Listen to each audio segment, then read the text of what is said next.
का मालदार बनेगा तो समझ जाए कि क्या गजब ढाएगा।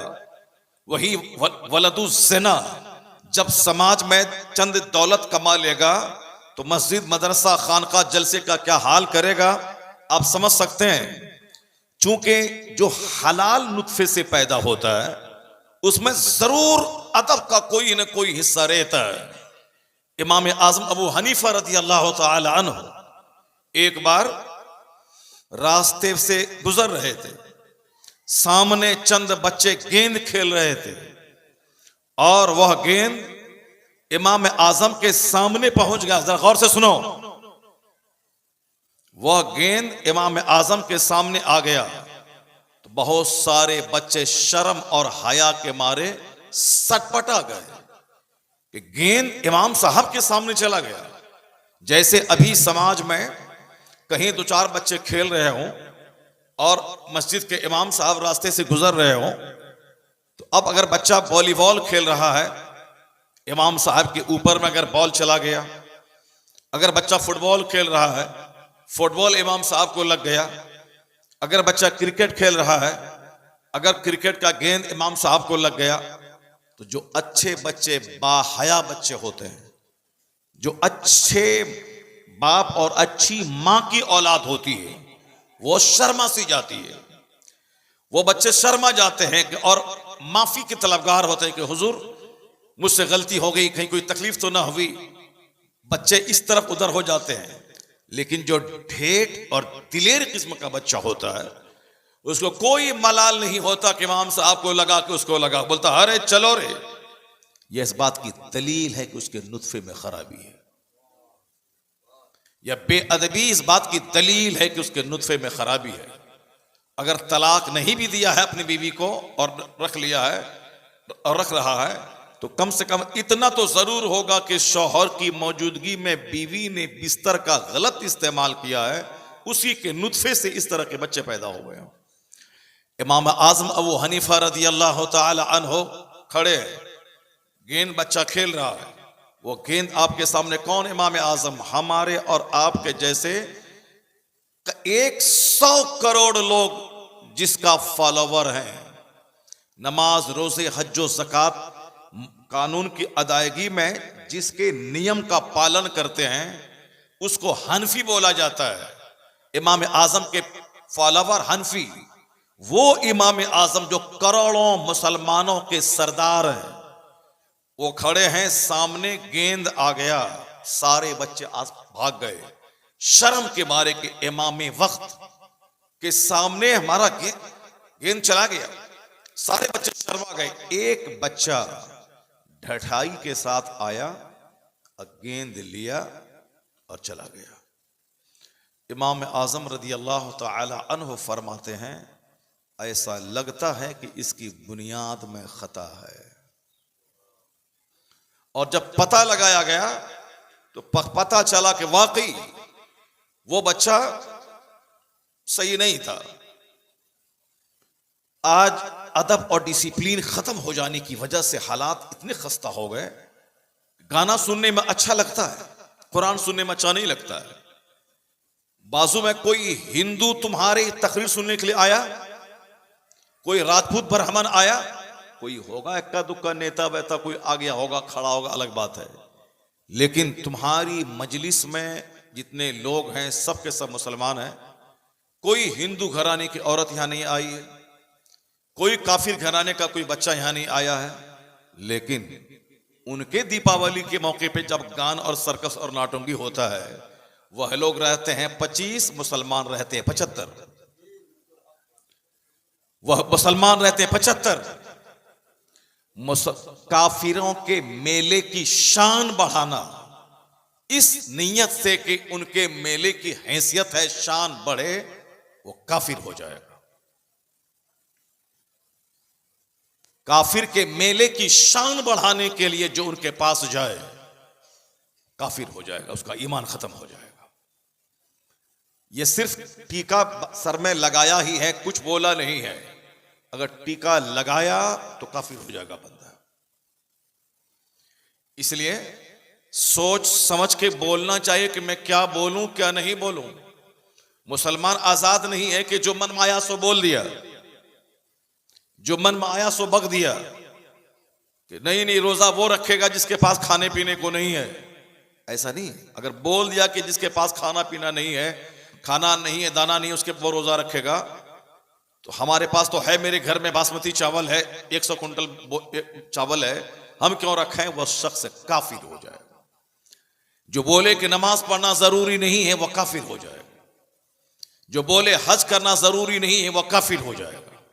क्यों मालूम है? इसीलिए कि फर्जियत का इनकार करना कुफ्र है। अब समाज के वह गोंडे व लफंगे व लुच्चे जो बगैर समझे बुझे इस तरह की जुमले बोलते हैं, वो कहां पहुंच जाते हैं। उसके नुत्फे में किसका कौन सा नुत्फा काम कर रहा है उसकी खमीर में। अब जरा सुनिए गौर से, मैं एक हदीस सुनाता हूं, बुखारी शरीफ की सबसे पहली बड़ी हदीस, जिस हदीस पाक को हदीस जिब्रील कहते हैं।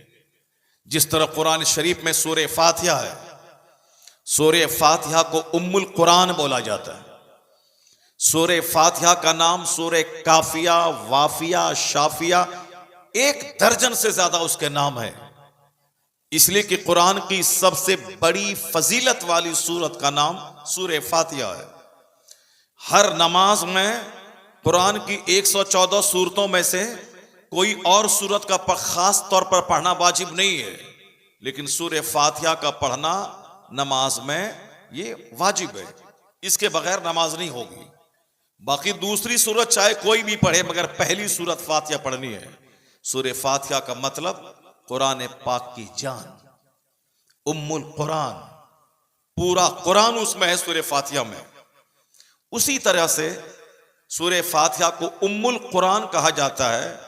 तो हदीस पाक में एक हदीस है, हदीस जिब्रील, जिसको उम्मुल अहादीस कहा जाता है, यानी वह हदीसों की जान है, वह असल हदीस है।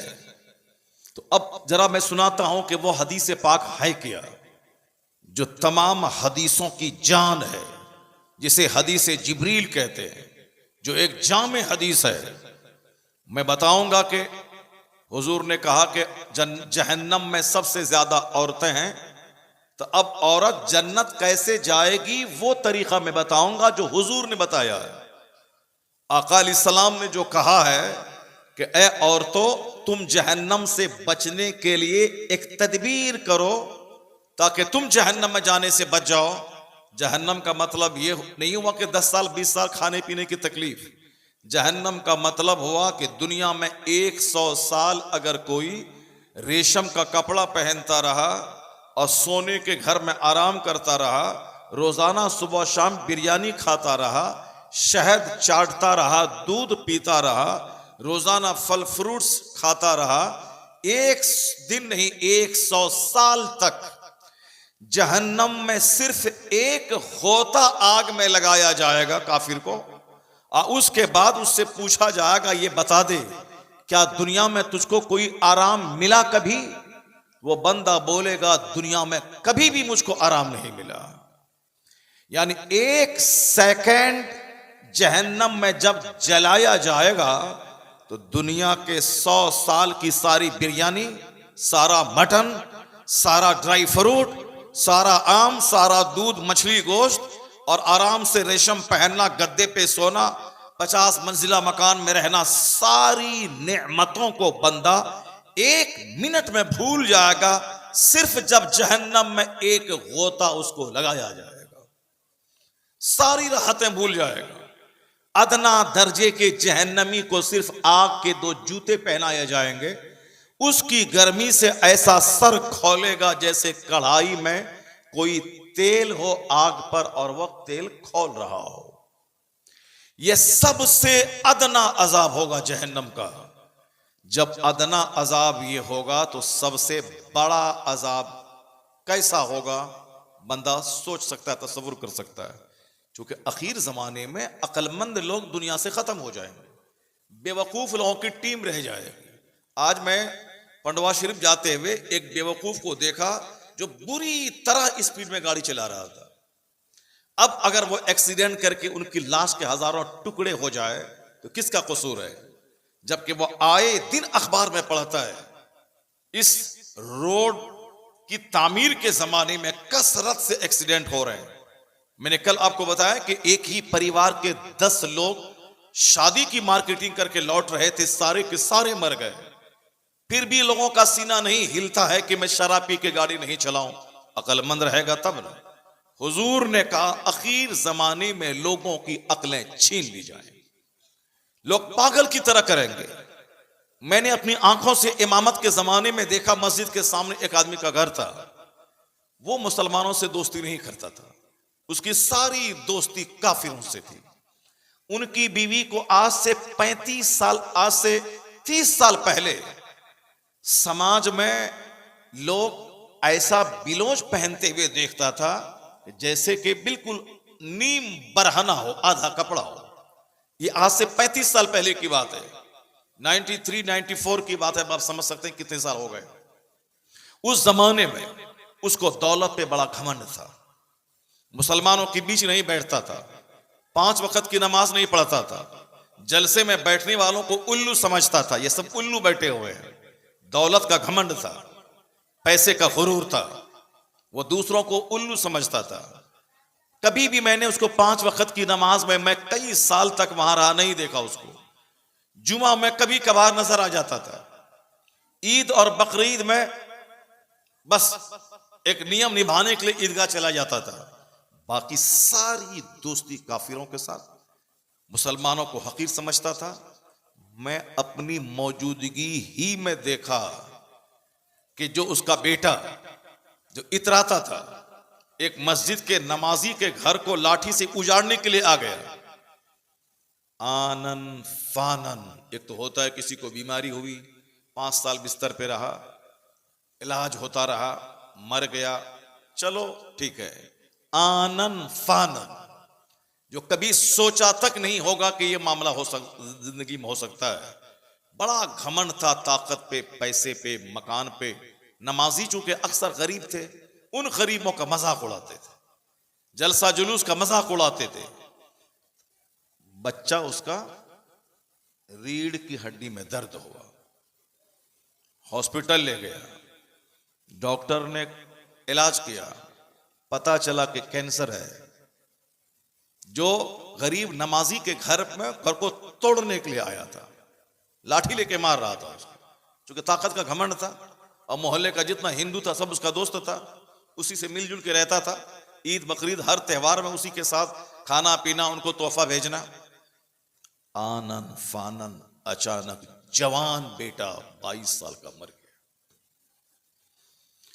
उसके बाद इस कदर कारोबार उसका डाउन हुआ, जब कब्रिस्तान की 4 दीवारी का चंदा होने लगा तो लोगों ने उनका नाम लेके कहा कि उनसे चंदा न लिया जाए, उनकी हालत खराब है। जो समाज का रईस कहलाता था, जो समाज का मालदार कहलाता था, ये मेरी आंखों की देखी, मेरे सामने की ये बातें हैं। अक्लमंद रहे तब ना बंदा कुरान सुने, अक्लमंद रहे बंदा तब ना हदीस सुने, अक्लमंद रहे तब ना अक्लमंदों के पास बैठे। यहां तो लोग गधों की तरह कर रहा है। ये जोकर कहीं मर जाए, पिस जाए, टुकड़े हो जाए, एहसास तक नहीं कि मैं क्यों पैदा हुआ हूं, मैं मुझको मरने के बाद कहां जाना है। वो तो काफिर है जिसको कहता है मरने के बाद कुछ नहीं होता, या मरने के बाद बंदर हो जाता है आदमी, या कई जन्म में पैदा होगा, बंदर पैदा होगा, कुत्ता पैदा होगा। वो ट्रांसफॉर्मेशन का अकीदा काफिरों का है। हमारा अकीदा यही है कि मरने के बाद दोबारा बंदा जन्म नहीं लेगा दुनिया में। मरने के बाद अल्लाह कयामत के दिन जिंदा करके उसकी जिंदगी का सारा हिसाब उससे लेगा। हदीस में आया है, ला तज़ूलु क़दमा अब्दिन हत्ता युसअल अन अर्बईन। जरा गौर से सुनिएगा, आका फरमाते हैं कि कयामत के दिन जब अल्लाह बंदों को दोबारा जिंदा करेगा, और दोबारा जिंदा करना अल्लाह के लिए मुश्किल काम नहीं है, क्योंकि दुनिया में एक मर्द औरत आपस में मिलते हैं, पानी का नापाक कतरा माँ की बच्चादानी में जाता है, वहीं अल्लाह के फरिश्ते नाक नक्शे की तामीर करते हैं, 40 दिन तक वो असल मनी का कतरा रहता है, अगले 40 डेज में वो लोथड़ा बनता है, अगले 40 डेज में उसका स्ट्रक्चर तैयार होता है, अगले 40 डेज में उसमें जान डाली जाती है, यानी 120 दिन के बाद उसमें जान डाली जाती है। 120 दिन के बाद एबॉर्शन करवाना हराम है। 120 दिन से पहले अगर ईमानदार नेक मुसलमान डॉक्टर बोले कि बच्चा की जिंदगी को खतरा है या बच्चे की मां को खतरा है, तब तो हमल गिराया जा सकता है, वरना 120 दिन के बाद यानी 4 महीने के बाद कोई भी हालत में नहीं गिराया जाएगा, क्योंकि बच्चे में जान पड़ जाती है। हमल गिराने का मतलब मर्डर करना, कत्ल करना। अगर बाप ऐसा करता है तो बाप कातिल है, अगर मां ऐसा करवाती है तो वो कातिल है, अगर दवाई वाई डॉक्टर खिला के हमल गिरवाता है तो वो कातिल है। 120 दिन से पहले गिराया जा सकता है क्योंकि जान नहीं पड़ती है। 120 दिन के बाद न औरत के लिए जायज है, न मर्द के लिए जायज है, न डॉक्टर के लिए जायज है, क्योंकि अब उसमें जान पड़ गई। एक पानी का नापाक कतरा जिसके निकलने से अंग अंग नापाक हो जाता है, उससे ये इंसान बना है, उससे इस इंसान की पैदाइश हुई है। कुरान शरीफ में 1 दर्जन जगहों पे आया है कि ए इंसान, अपनी पैदाइश पे गौर कर कि तू पैदा हुआ कैसे है। पानी का वो कतरा जो जंप करता हुआ निकला तेरी शर्मगाह से और यूटेरस में पहुंचा, उसी नापाक कतरे से तेरी पैदाइश हुई है। बुजुर्गान दीन कहते हैं कि जब भी लोगों को हुस्न पे घमंड हो, माल पे घमंड हो, जमींदारी पे घमंड हो, तो बस इतना करे कि वह अपनी बुनियाद, अपना बेस, अपना आगाज, अपनी इब्तदा जिससे वह पैदा हुआ है उस पे गौर कर ले कि मेरी इब्तदा कैसी है, मेरा आगाज कैसा है, मेरा स्ट्रक्चर किस नापाक कतरे के पानी के नापाक कतरे से बना है। जब बंदा गौर करेगा तो जाने सारा गुरूर उसका टूट जाएगा, आजिजी और खाकसारी पैदा हो जाएगी। इसलिए बुजुर्गों ने कहा है कि कुरान शरीफ में आया है कि अपनी पैदाइश पे गौर करो। यह नापाक कतरे से पैदा होने वाला इतरा रहा, यह नापाक कतरे से पैदा होने वाला दूसरों को बुकिया रहा, यह नापाक पानी से पैदा होने वाला खुदाई का दावा कर रहा, यह नापाक पानी से पैदा होने वाला हुस्न और जमाल और जमींदारी पे घमंड कर रहा। 1 दर्जन जगहों पे कुरान में है, मैंने तुझको बजती हुई मिट्टी से पैदा किया, बदबूदार गारे से पैदा किया। जैसे मिट्टी को गोंद कर आदमी छोड़ देता है तो उसे बदबू आने लगती है, उसी तरह इस इंसान के बारे में आया है कि तुम्हें बदबूदार गारे से पैदा किया, जलील कतरे आप से पैदा किया, बजती हुई मिट्टी से पैदा किया। यानी कितनी जगहों पे आया है। ये इंसान झगड़ालू इसीलिए है, ये बदबूदार गारे से पैदा हुआ है। तो अब हमारी औकात को याद दिलाने के लिए अल्लाह ने इस तरह की बातें की हैं कि मेरी जमीन, मेरा आसमान, मेरी हवा, मेरा पानी, सारी नेमतें हमारी हैं। इस नेमतों के खा के जब दिमाग में शैतानत आए तो याद कर लेना कि तेरी बुनियाद कैसी है, तेरा आगाज कैसा है। और जो खुदा पानी के एक कतरे से तुझे ऐसा अजूबा इंसान बना सकता है, वही खुदा तुम्हें कब्र में सड़ने के बाद जो एक हड्डी में एक एलिमेंट जौहर होता है, जो मादा कभी नहीं मरता है, न आग उसको जला सकती है, न पानी उसको सड़ा सकता है, वह जो जौहर है, जो बीज है, वह बीज सलामत रहता है। फिर उसी बीज से दोबारा इस इंसान को जिंदा किया जाता है। कयामत के दिन जो अल्लाह पानी की बूंद से पैदा किया, वही अल्लाह दोबारा जिंदा करके हिसाब लेने पे कादिर है और हिसाब लेगा। कुरान की सबसे बड़ी सूरत सूरह बकरा, उसमें मुर्दों को जिंदा करने की ही बात है। गांव समाज का एक मालदार आदमी था, उसका चचेरा भाई उसकी दौलत को हड़पने के लिए उसको मौका पाके कत्ल कर दिया और कत्ल करके समाज के दूसरे आदमी के दरवाजे पे लाश को रख दिया। और सुबह सबसे पहले जाके बोला, ए समाज वालों, इस आदमी ने मेरे चचाजाद भाई को कत्ल कर दिया है, मेरे चचेरे भाई को कत्ल कर दिया है। कातिल ही चिल्ला रहा है।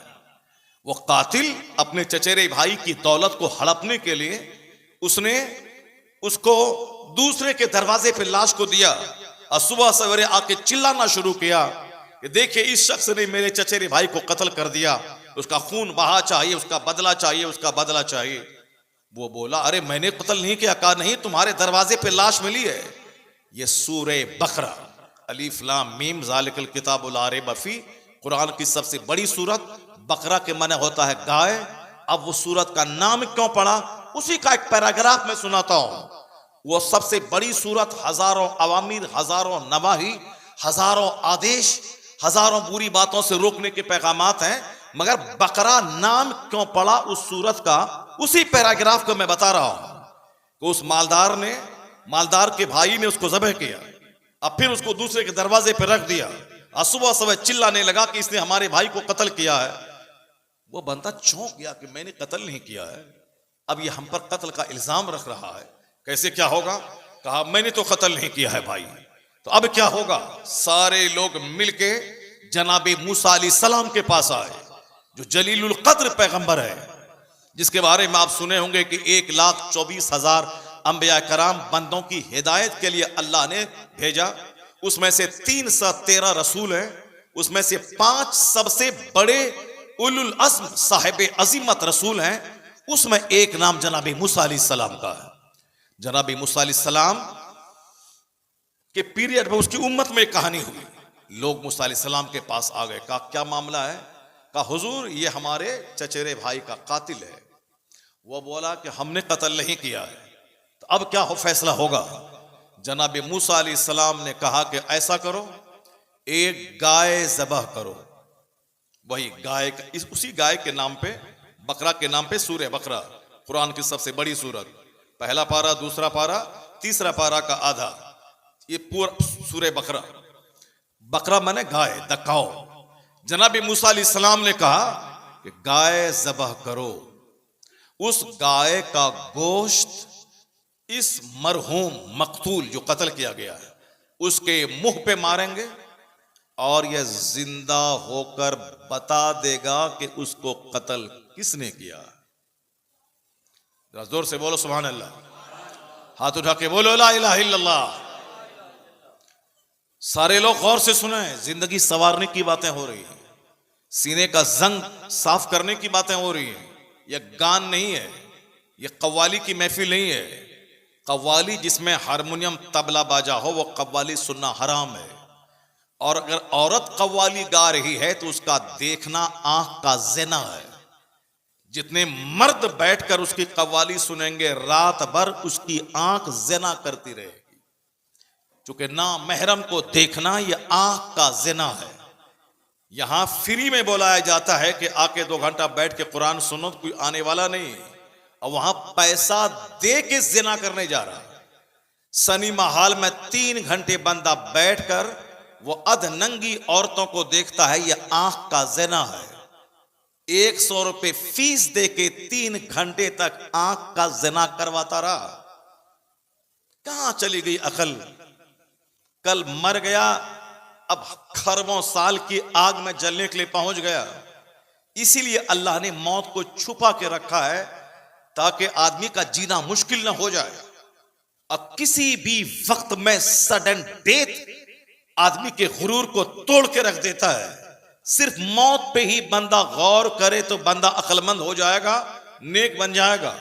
मगर अक्लमंद रहेगा तब न वह गौर करेगा, अक्लमंद रहेगा तब न वह गौर करेगा। यहां तो नाच और गाना अच्छा लगता है, यहां तो साहब कॉमेडी अच्छी लगती है, यहां तो साहब झूठ अच्छा लगता है। जो कुरान शरीफ सुनने में दिल ना लगे, समझ जाए, कभी भी उसका खात्मा खराब हो सकता है। हज फर्ज होने के बाद जो डिले करता है, लेट करता है, हदीस में आया है मुमकिन है कि वह या यहूदी होके मर जाए या नसरानी होके मर जाए। बस अपनी मनमानी नहीं चलेगी, बल्कि दुनिया अल्लाह की है, अल्लाह ने बनाया है, इसीलिए अल्लाह की चलता है। जब बंदा खूब पाप करता है तो थोड़ा सा घमंड सारे गांव को जमीन में धंसा देता है। थोड़ा सा एक अजाब अल्लाह का सारे गांव को जमीन में धंसा देता है। इस अक्लमंद हमेशा फूंक फूंक के कदम रखता है, अक्लमंद हमेशा मौत से डरता रहता है। अभी मैं सो रहा हूं, सुबह उठूंगा या नहीं उठूंगा, तो अब मेरा कल क्या होगा मरने के बाद। बेवकूफ बोलता चलो जो होगा देखा जाएगा, चलाओ गाड़ी स्पीड में होगा देखा जाएगा, पियो शराब जो होगा देखा जाएगा। लड़ाई हुई है, मारो जो होगा देखा जाएगा, सारी जमीन बिकेगी बिकेगी, मारो जो होगा देखा जाएगा। गुस्से में तो मार दिया। उसके बाद जब केस होने लगा, पुलिस के सामने गिड़गिड़ा रहा है, सामने वाले को कह रहा है कि हमको तुम माफ कर दो। जब बोला था पहले कि साहब जो होगा देखा जाएगा, जमीन बेच देंगे, केस लड़ेंगे, मारो उसको। अगर उस वक्त सब्र कर लिया होता तो जेल से भी बच गया होता, जमीन भी बच गई होती। लेकिन कंट्रोल से बाहर हुआ, सामने वाले को मारा ऐसी लाठी के सर फट गया, मर गया। अब सारी जिंदगी जेल में सड़ा, सारी प्रॉपर्टी उसकी नीलाम हो गई। अब एक लम्हे का गुस्सा उसकी नस्लों को तबाह बर्बाद कर देता है। बोले में लगता है जो होगा जो चलो जो होगा देखा जाएगा, मरने के बाद जो होगा देखा जाएगा। दुनिया में पांव में चुभता है कांटा, अब वो ले लेता है कैंसर का रूप।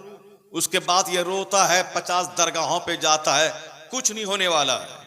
बंबई में तकरीर करने गया, एक आदमी को फुटबॉल क्रिकेट का गेंद यहां लगा, 2-3 साल के बाद सड़ गया। वो ये दरगाह वो दरगाह, वारिस पाक यहाँ वहां अजमेर, दौड़ता रहा। एन चढ़ती जवानी में, शादी भी नहीं हुई थी, बच्चा कॉलेज में पढ़ रहा था, क्रिकेट खेलने गया, सिर्फ उसका बॉल यहां लगा। कितने लोगों को बॉल लगता रहता है, लेकिन बॉल लगा, अंदर में जख्म हुआ। फिर क्या हुआ कि मैंने उस बच्चे से मुलाकात की, मेरे सामने आया था। उनके बड़े भाई ने कहा यही मेरा छोटा भाई है जिसको ऐसा हो गया है। अब ये दरगाह वो दरगाह, 1 साल के अंदर अंदर किस्सा तमाम हो गया और चले गए। तो इसका मतलब ये निकला कि जब आदमी किसी भी टाइम जा सकता है तो अक्लमंद हमेशा कदम फूंक फूंक के रहता है। मरने के बाद क्या होगा उसके लिए सोचता है। बेवकूफ बोलता है जो होगा देखा जाएगा मरने के बाद। या कांटा चुभने के बाद कैंसर हुआ तो रात भर चिल्लाता है, हॉस्पिटल में जानवरों की तरह चीखता है। डॉक्टर बेहोशी का इंजेक्शन दिलवाते हैं कि सारा हॉस्पिटल बर्बाद हो जाएगा, सारे मरीज मर जाएंगे इसकी चीख को सुनकर। जो होगा देखा जाएगा। एक कांटा चुभा तो सारी औकात समझ में आ गई, बिस्तर पे पेशाब पखाना हो रहा है, और जहां आग के 2 खड़ावन पहना दिए जाएंगे वहां कैसे सहेगा बंदा। कुरान शरीफ में हर चैप्टर में आखिरत का जिक्र है, हदीस में आखिरत का जिक्र है। खाओ पढ़ो, इंजीनियर डॉक्टर बनो, कमाओ खाओ मर जाओ, उसके बाद क्या होगा। 25 साल पढ़े, 25 साल नौकरी किए, उसके बाद मरने के बाद क्या होगा। 30 साल तक बच्चा डॉक्टर बना, 30 साल क्लिनिक में बैठ के प्रैक्टिस किया, 70 साल 60 साल के बाद मर गया। अब वहां क्या होगा। दुनिया में 2 रोटी हासिल करने के लिए इतना प्रयास, इतनी मेहनतें, 12-12 15-15 घंटे पढ़ना, वही 2 रोटी खाने के लिए। मरने के बाद फिर क्या होगा। डॉक्टर साहब, इंजीनियर साहब, प्राइम मिनिस्टर साहब, चीफ मिनिस्टर साहब, सब जाएंगे कहां, जहन्नम की आग में। इसलिए तो मैंने पढ़ा कल कुरान पाक की आयत कि सूरह बकरा जिसकी मैं बात करने जा रहा हूं, उसी सूरत में ये आयत है कि दुनिया की जिंदगी काफिरों के लिए सजा दी गई है और ये मुसलमानों को देखकर हंसते हैं। ज़ुय्यना लिल्लज़ीना कफरुल हयातुद दुनिया व यस्खरून मिनल लज़ीना आमनू। ये मुसलमानों को देखकर हंसते हैं। अल्लाह कहता वल्लज़ीना तक़ौ फ़ौक़हुम यौमल क़यामा। जो दुनिया में उनके हंसी मजाक का ख्याल नहीं किया, काफिरों के हंसने का, ये मुत्तकी रहा, गुनाह से बचता रहा, नेक काम करता रहा, अल्लाह से डरता रहा, तो अल्लाह कहता है ये दुनिया तो क्षण भर की है, वहां तुम ही गालिब आओगे इन काफिरों पे, तेरा ही मर्तबा इनसे ज्यादा बुलंद वहां होगा। इज्जत तुम्हारे लिए, जन्नत की राहतें तुम्हारे लिए। क्यों? तुम्हारे सब्र का बदला, तुम्हारे तकवा का बदला। तुम्हारी हंसी उड़ाई जा रही थी, तुमने सब्र किया। तुम्हारी गुर्बत का मजाक उड़ाया जा रहा था, तुमने सब्र किया। उस सब्र का इनाम जहां तक निगाह जाएगी वहां तक सोने चांदी का बना हुआ मकान, 70-70 हूरे, सोने चांदी के मकान साहब, वहां हूरो गिलमान मोती की तरह चमकते हुए हजारों गुलाम। ये सारी राहतें तुम्हारे लिए है, बदला ईमान बचाने का, तकवा इख्तियार करने का। वहां जब देखेगा एक गरीब प्याज बेचने वाला मुसलमान जो ईमान बचा के रखा, नमाज बचा के रखा, जब जन्नत में जाएगा जब उनके सामने प्रधानमंत्री, गृह मंत्री, चीफ मिनिस्टर, प्रेसिडेंट, अमेरिका का ट्रंप, जो बाइडेन, नेतन्याहू, ये सब दुनिया के बड़े बड़े लोग जब मुंह के बल घसीट कर जहन्नम में डाले जाएंगे,